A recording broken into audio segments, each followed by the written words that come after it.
Hello, Dr. Hugh here. Welcome you back this week for the Tri-Fuel Clinic. As a matter of fact, that's what we're doing this week. We're actually going to do the Tri-Fuel Clinic. So, the doc is in. Hey, can you see it? I'm off screen. Can you see it on your screen? Hold on, take that again. All right, take two. Hey, we need one on a clapboard. Turn it. Need to be over right here. All right. Oh, too far. Go back. Oh, stop. Again, we have that opening for a producer if you're interested. Thank you. All right, we'll just sit here. It's on delayed reaction, you know, so. There you go. Thank you. This is the kind of stuff you usually do ahead of time. All right, we're sorry we're wasting your time, wasting my time, everybody's time. But we do thank you for being here for the show. And hey, the doctor is in. And this week, I'm actually going to perform surgery. So, we'll get to that in a moment. But first, remember the whole premise of the show is for you to ask questions, type them in. Send them to the producer. Brian will get them on the air and we'll answer them live time. And we may follow up with a follow-up question, so please be ready for that because sometimes we don't get enough information on the initial question. Please thumb us up on Facebook and YouTube because we are on YouTube and Facebook. And so as you know, here at U.S. Carburation, what we do is tri-fuel. I mean, it's our main drive, Tri-Fuel. And of course, U.S. Carburation is the exclusive patent owner of the motor snorkel, which allows you to take a gasoline carburetor and allow it to run on Tri-Fuel by just adding it as a gasket to the face of the carburetor and put the air filter back on, and it delivers the fuel in to the venturi area and allows it switch back and forth gasoline, propane, natural gas. Well, in this week's episode, we have some customers that just say, look, I don't want gasoline.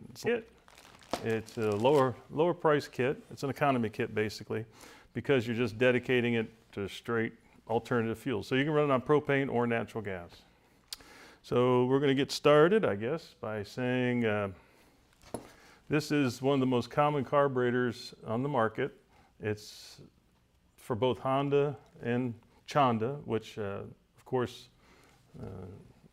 Dr. Hugh invented that term back in like 1999, around Y2K when people were telling me about their generators that they had, because you know back then we were on limited employees, and I had to explain to them they had a Chonda, which was a Chinese Honda version of a carburetor.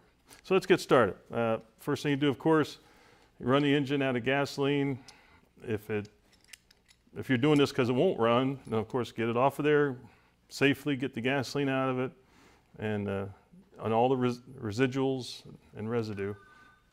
And so for this particular carburetor, it has a bowl shutoff, which gets us to the nut that holds the bowl on. So we're going to remove the two screws that hold the bowl on, and two Phillips screws.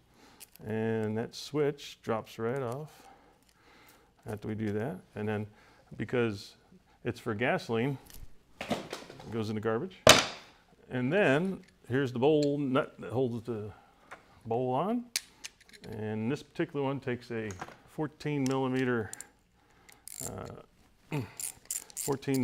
socket. And yes, we have drained the gasoline out, so we're not concerned about that. And so this is what, you know, that's the high-speed jet and the bowl nut. So okay, combined it. That was pretty good design. And that's where you have your high-speed jets for delivering the fuel. And so now we have our bowl, which this one is done. And now we take our needle nose, hope you can see it, pull a little pin that holds the float on. We pull our float with needle. And now we can even pull our little rubber gasket, which we don't need anymore, because I have a fetish, kind of like that monk thing, but it doesn't want to come off, so it can stay there. I don't care.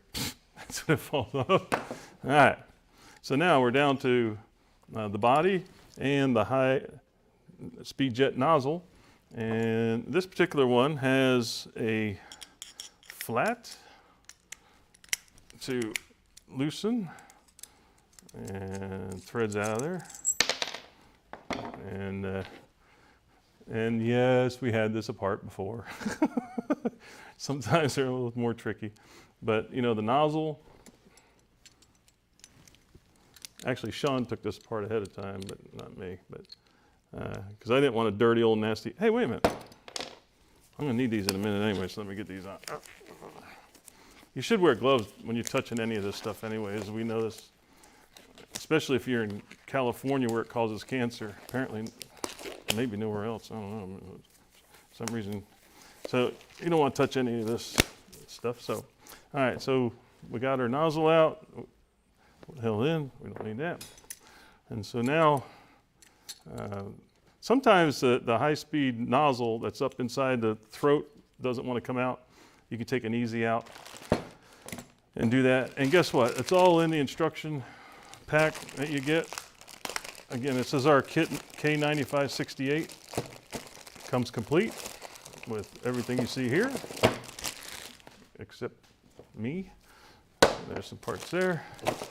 Oh, instruction booklet. Please read this thing. Good information, good information. And some some specifics for this particular carburetor on how to do it. All right, so in our kit, we have extra parts. And now